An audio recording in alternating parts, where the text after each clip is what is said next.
శ్రీకృష్ణ పరబ్రహ్మణే నమః. శ్రీ గురుభ్యో నమః. శ్రీమద్భాగవత సంగ్రహము, దశమ స్కందము, ఉత్తర భాగము. నరకాసురుడు భూదేవి పుత్రుడు. అతడు మహాబలశాలి, బలగర్వమదాంధుడై అతడు దేవమాత అయిన అదితి యొక్క కుండలాలను, వరుణుని యొక్క ఛత్రాన్ని లాక్కున్నాడు. దేవతలకు చెందిన మణిపర్వతాన్ని తన వశం చేసుకున్నాడు. దేవతలను అనేక విధాల వేధించసాగాడు. ఒకనాడు శ్రీకృష్ణుడు సత్యభామ భవనంలో ఉండగా ఇంద్రుడు ఆర్తుడై వచ్చి దేవతలు నరకుని వలన పడుతున్న కష్టాలను ఏకరువు పెట్టాడు. దయామయుడైన శ్రీకృష్ణుడు దేవతల బాధలను బాపడానికి నరకుని దండిస్తానని అభయమిచ్చాడు. శ్రీకృష్ణుడు గరుడారూఢుడై నరకుని రాజధాని అయిన ప్రాగ్జ్యోతిషపురానికి బయలుదేరడానికి సిద్ధంగా ఉండగా తనను కూడా తీసుకువెళ్ళమని ప్రాధేయపడుతూ సత్యభామ ఇలా అన్నది: దేవా, నీవు రాక్షసుల మూకను చెండాడుతూ ఉంటే నీ ప్రావీణ్యాన్ని తిలకించాలని నాకు మిక్కిలి కోరికగా ఉన్నది. నీ ప్రతాపాన్ని చూసి నేనిక్కడ నా సోదరీమణులందరికీ తెలియజెప్తాను. నా కోరికను మన్నించి నీతో పాటు తీసుకుని పోవా అని వేడుకొన్నది. శ్రీకృష్ణుడు మందహాసంతో ఇలా అన్నాడు: బాలా, కుసుమ కోమల సుకుమారివైన నీవెక్కడా? ఆ భయంకర రణరంగం ఎక్కడ? అక్కడ వినిపించేవి తుమ్మెదల ఝంకారాలు కావు, ఏనుగుల ఘీంకారాలు. అక్కడున్నవి రాజహంసలతోనున్న సరోవరాలు కావు, రాక్షస కృత్యాలు, రక్తపు మడుగులున్ను. అక్కడ కమలాలతో ఆడుకోరు, కత్తులతో పొడుచుకుంటారు. అలాంటి చోటికి నీవు వచ్చి ఏం ఆనందించగలవు? నీవు రావద్దు, నేనే వెళ్ళి కార్యం ముగించుకుని త్వరగా వచ్చేస్తాను అని చెప్పిన కృష్ణునితో ఆమె ఇలా అన్నది: నాథా, కోటగోడల వంటి నీ బాహువులు నాకు రక్షణగా ఉండగా రాక్షసులే కాదు ఇంకెవ్వరు ఎదురొచ్చినా నాకేం భయం? నేను నీతో వస్తాను, అనుగ్రహించు అని బ్రతిమాలింది. శ్రీకృష్ణుడు ఆమె ధైర్యానికి సంతసించి గరుడినిపై ఆమెను ఎక్కించుకుని ఆకాశ మార్గాన ప్రాగ్జ్యోతిషపురానికి వెళ్ళాడు. దుర్గాలు, జలదుర్గాలు, అగ్నిదుర్గాలు అనబడే 5 ఆవరణ దుర్గాలు అమర్చబడి ఉన్నవి. వాటిని దాటి లోనికి ప్రవేశించడం సామాన్యులకు సాధ్యపడదు. ఇవి కాకుండా మురాసురుడనే 5 తలల భయంకరమైన రాక్షసుడు నగరం చుట్టూ పాశాలతో అల్లివేసి నగర రక్షణ చేస్తుంటాడు. శ్రీకృష్ణుడు తన గదతో పర్వత వలయాన్ని ఛేదించాడు.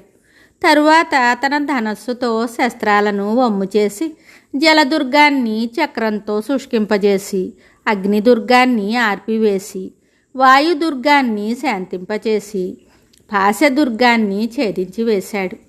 పాంచజన్య శంఖాన్ని పూరించగా జలగర్భంలో గాఢ సుషుప్తిలో ఉన్న మురాసురుడు త్రుళ్ళిపడి లేచి నీటిపైకి వచ్చి చూశాడు. వీళ్ళీ లోపలకు ఎలాగ రాగలిగారని ఆశ్చర్యపోయాడు. ప్రచండాగ్ని జ్వాలలను క్రక్కుతూ ప్రపంచాన్ని మృంగివేసేటట్లు 5 నోళ్లను తెరిచి భయంకరంగా అరుస్తూ మంటలు క్రక్కుతున్న శూలాన్ని గరుడినిపైకి విసిరాడు. శ్రీకృష్ణుడు ఆ శూలాన్ని ఒక్క బాణం వేసి ముక్కలు చేశాడు. అసురుడు తన గదను శ్రీకృష్ణునిపైకి విసరగా కృష్ణుడు తన గదతో దానిని ముక్కలు చేశాడు. అసురుడు తన మీదకు ఉరికి పడబోతుంటే శ్రీకృష్ణుడు వాని 5 తలలను చక్రాయుధంతో ఖండించగా వాడు చచ్చి నీటిలో పడ్డాడు. మురాసురుని 7 కొడుకులు శ్రీకృష్ణునితో యుద్ధానికి వచ్చారు. అందరూ స్వామి బాణాలకు ఆహుతైపోయారు.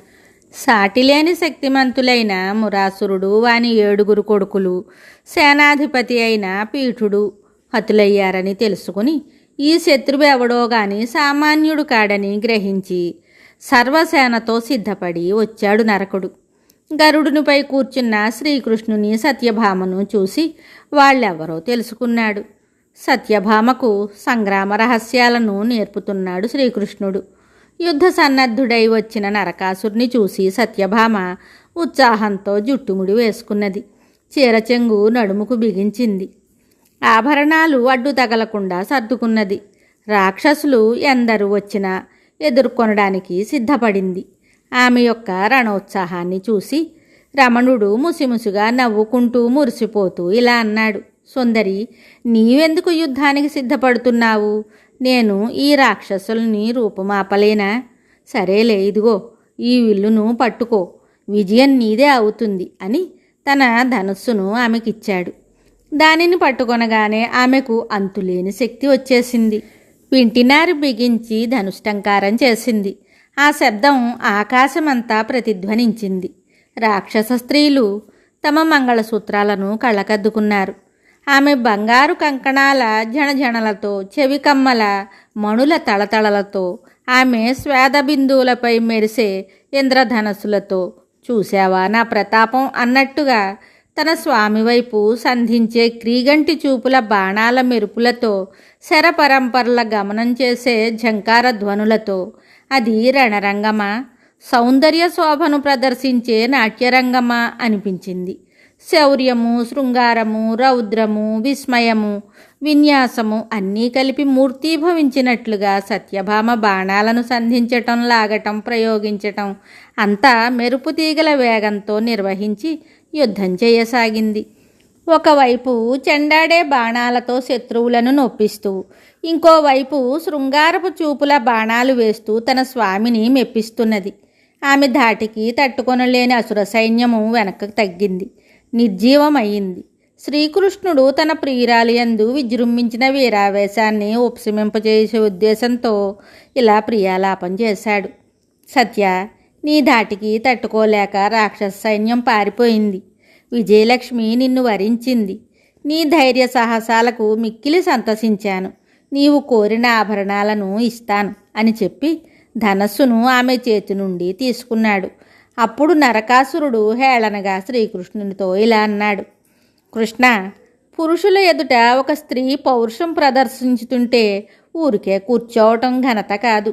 రాక్షస వీరులు స్త్రీలతో పోరాడడానికి ఇష్టపడరు అనగా నందనందనుడు ఇలా అన్నాడు: ఓ అసురుడా, తొందరపడకు, నీ శిరస్సు నా శరాలకు ఆహుతి అయ్యే సమయం వచ్చింది లెమ్ము అని బాణాలను సంధించాడు.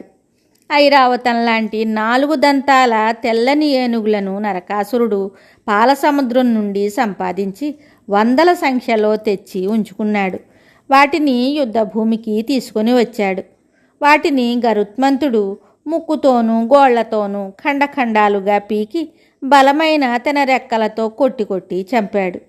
చచ్చినవి చావగా మిగిలి ఉన్నవి పారిపోయాయి. శ్రీకృష్ణుని బాణాలకు శత్రు సైన్యమంతా నశించగా నరకాసురుడొక్కడే మిగిలి ఉన్నాడు.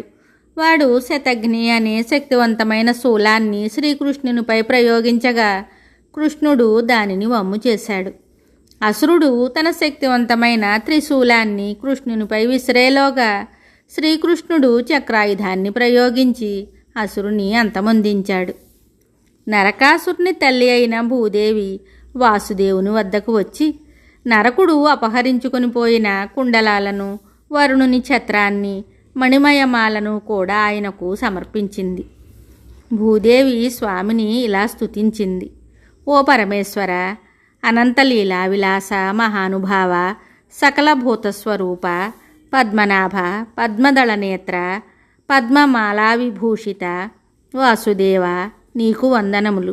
నీవు ఆదిపురుషుడవు, పుట్టుక లేనివాడవు. అయినను భక్తులు కోరిన రూపాలను ధరిస్తావు. బ్రహ్మాదులను, సమస్త విశ్వాన్ని సృష్టించిన వాడవు, పరమాత్మవు. నీకు వందనములు. ఓ భక్తమందార, దీనజన రక్షక, ఈ బాలుడు నీ చక్రాయుధానికి బలి అయిన నరకుని కుమారుడు భగదత్తుడు. తండ్రి వంటివాడు కాడు. నిన్ను ఆశ్రయించినవాడు, దిక్కులేనివాడు. వీనిని అనుగ్రహింపుము అని వేడుకున్నది. భక్తవత్సలుడైన శ్రీకృష్ణుడు భగదత్తునకు అభయమిచ్చి సకల సంపదలు అనుగ్రహించాడు. తరువాత నరకాసురుని సౌధంలో ప్రవేశించి నరకునిచే బంధింపబడిన 16,000 మంది రాజకన్యలను చూశాడు. శ్రీకృష్ణుని దర్శించగానే వారి చీకటి బ్రతుకులకు దివ్య జ్యోతి లభించినంత ఆనందం కలిగింది. వారందరూ సమ్మోహితులై, ఈ దివ్య సుందరమూర్తి ఎవరో కాని ఇతడే నాకు పతి అయ్యేటట్లు అనుగ్రహించుమని ప్రతి కన్య తన ఇష్టదైవానికి మ్రొక్కుకున్నది. నరకాసురుడు దుష్టుడైతే అయినాడు కానీ తమను ఇలా బంధించి తేవటం చేతనే కదా తమకు ఈ పురుషోత్తముని యొక్క దర్శనం లభించిందని వారు తమ అదృష్టానికి సంతోషించారు. వారి అందరి హృదయాలు ఆ చిత్తచోర్ని చూడగానే పట్టరాని ప్రేమతో స్పందించాయి. అతడే తన రక్షకుడు, పతి, గతి, సర్వస్వము అని ప్రతి కన్య నిశ్చయించుకున్నది. ఆ మానిని మానసచోరుడు మందహాసంతో అంతా గ్రహించాడు. అందరికీ చక్కని వస్త్రాలు, ఆభరణాలు, సుగంధ ద్రవ్యాలు పంపించి అలంకరింపజేశాడు. ఈ కన్యలలో మానవరాజకన్యలే కాకుండా అందమైన సుర, అసుర, సిద్ధ కన్యలు కూడా ఉన్నారు. అసురునిచే అపహరింపబడి ఉన్న ఈ కన్యలను తమ తల్లిదండ్రులు కూడా స్వీకరించరు గనుక వారు అనాథలై రక్షణ లేక నశిస్తారని వారి మనోగతాన్ని ఎరిగిన సర్వజ్ఞుడైన స్వామి వారి యోగక్షేమాలను వహించదలిచిన వాడై అందరినీ ద్వారకకు పంపించాడు. వారితో పాటు ఐరావత సంతతికి చెందిన 64 దంతాల తెల్ల ఏనుగులను, రథాలను, గుర్రాలను, ధనరాశులను పంపించాడు. తరువాత సత్యభామతో కలిసి శ్రీకృష్ణుడు దేవలోకం వెళ్ళి దేవమాత అయిన అదితికి నరకుడు అపహరించిన మణికుండలాలను తెచ్చిచ్చాడు. ఇంద్రుడు, శచీదేవి శ్రీకృష్ణ సత్యభామలను సత్కరించారు. సత్యభామ శ్రీకృష్ణులు నందనవనం సందర్శించారు. సత్యభామ కోరికపై శ్రీకృష్ణుడు పారిజాతం మొక్కను పెకలించి తీసుకుని గరుడుని వీపుపై ఉంచాడు. శ్రీకృష్ణుడు పారిజాతం మొక్కను తీసుకుని వెళ్తున్నట్లు తెలుసుకొని ఇంద్రుడు దేవతలతో సహా వచ్చి ఎదిరించాడు. అయినా ఓడిపోయాడు. నరకాసురుని బాధల నుండి రక్షింపుమని శ్రీకృష్ణుని పాదాలపై పడిన ఇంద్రుడు తన పని నెరవేరగానే ఆ స్వామినే ఎదిరించడానికి వెనుదీయలేదు. అతనికి స్వామి అనుగ్రహం కంటే కోరికలను తీర్చే ఆ పారిజాతమే గొప్పదిగా అనిపించింది. అతని స్వార్థానికి, అహంకారానికి అవధులు లేవు. పారిజాత వృక్షంను తీసుకుని వెళ్ళి సత్యభామ ఉద్యానవనంలో నాటించాడు శ్రీకృష్ణుడు. నందనందనుడు ద్వారకకు తరలింపబడిన 16,000 మంది కన్యలందరికీ సకల సౌకర్యాలతో వేరువేరు గృహాలను ఏర్పాటు చేశాడు. ఒక శుభముహూర్తాన పరమేశ్వరుడైన శ్రీకృష్ణుడు 16,000 కృష్ణ స్వరూపాలు ధరించి 16,000 కన్యలను వారి వారి గృహాలలోనే ఒకే ముహూర్తంలో శాస్త్రోక్తంగా వివాహమాడాడు. అందరికీ ఒకేలాగున కనిపించి ఒకేలాగా లాలించి, పాలించి, ప్రేమించి ప్రతి ఒక్కరికి కృష్ణుడు కేవలం నావాడే అనిపింపచేసి అపూర్వమైన అద్భుత రీతిని అందరితో సంసారాలు సాగించాడు. ఆ సుందరీమణుల భాగ్యమే భాగ్యము కదా. వేలాది సంవత్సరాల తపస్సు చేసిన యోగులకు కూడా లభించని అపూర్వ సౌభాగ్యము ఈ కాంతలకు లభించింది. సాక్షాత్తు పరమేశ్వరుని యొక్క దర్శన, స్పర్శన, సంభాషణమే కాకుండా నిరంతర పాదసేవా భాగ్యము కూడా వాళ్లకు దక్కింది. ఎందరు పరిచారకులున్నా తమ స్వామికి తామే సకల సేవలు స్వయంగా చేసేవారు. స్వామి కూడా సామాన్య గృహస్థుని వలె వారితో మెలుగుతూ వారి కోర్కెలను తీర్చుతూ మాయామమతలు చూపుతూ వినోదించేవాడు. విశ్వమంతటా నిండియున్న ఆ పరమేశ్వరునకు ఈ 16,000 మంది కాంతలతోనూ అన్ని వేళలలోనూ కలిసి ఉండటం అబ్బురమేమీ కాదు. మిగతా కథ తరువాయి భాగంలో తెలుసుకుందాము. శుభం.